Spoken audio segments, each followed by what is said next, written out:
One of the great things about Tassie early in the season is the lake levels are flooded right up into the margins.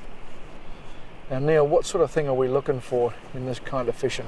Really we're just looking for fish just ambushing frogs or just tailing in this sort of late afternoon light.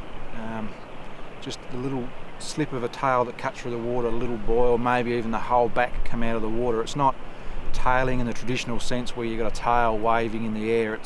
They're really just fish mooching through this shallow water, or they're just laying doggo, just waiting for a frog to swim by. So they'll come right up into this stuff? Absolutely. They'll be right up hard in here, like between us and the shore. If they think there's no threat around, they'll get as far in as they can. The lower the light gets, the better it seems to be. Sometimes you can find them in here during the middle of the day, but generally it's sort of that early morning or late afternoon that's better.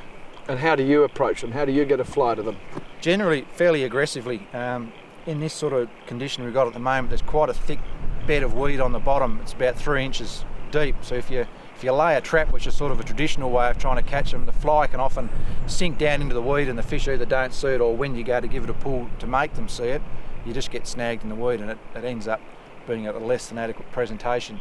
But generally, the first few fish, you just drop it right on their nose. Well, not literally on their nose, but put it to them so they see the fly land, so they move to it.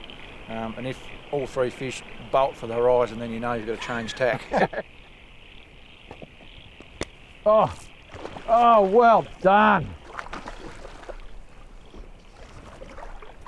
Nice fish.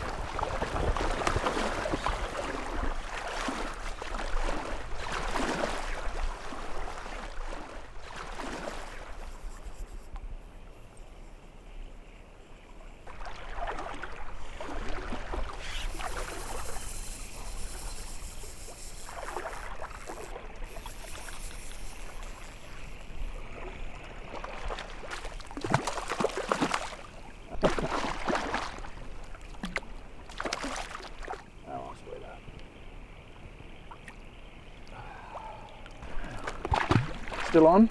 Yep. My hands are shaking from watching you catch it. My hands are still shaking as well.